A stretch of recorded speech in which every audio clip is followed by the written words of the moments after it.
Bagaimana proses penciptaan manusia menurut Al-Quran? Manusia diciptakan oleh Allah SWT dengan akal, hati, dan rupa yang paling baik. Proses penciptaan manusia dalam Al-Quran tercantum dalam surat Al-Muminun ayat 12 hingga 14. Bunyi dalil tentang proses penciptaan manusia tersebut diantaranya sebagai berikut.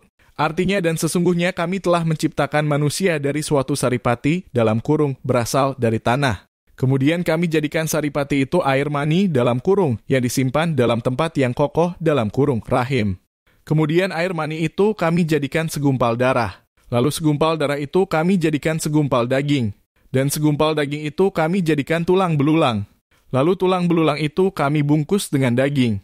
Kemudian kami jadikan dia makhluk yang dalam kurung berbentuk lain.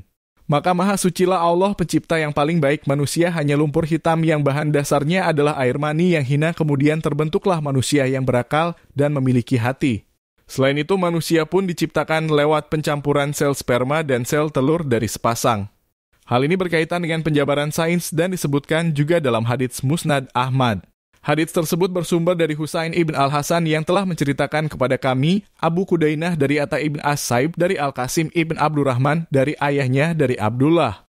Kemudian ia berkata, seorang Yahudi lewat di depan Rasulullah Shallallahu Alaihi Wasallam yang saat itu sedang berbincang dengan para sahabatnya. Lalu orang-orang Quraisy berkata, "Hai Yahudi, orang ini mengaku sebagai nabi." Yahudi itu pun berkata, "Sungguh, aku akan menanyakan sesuatu padanya yang tidak diketahui kecuali oleh seorang nabi." Yahudi itu lalu menghampiri beliau dan duduk di dekatnya seraya bertanya, "Wahai Muhammad, dari apa manusia diciptakan?"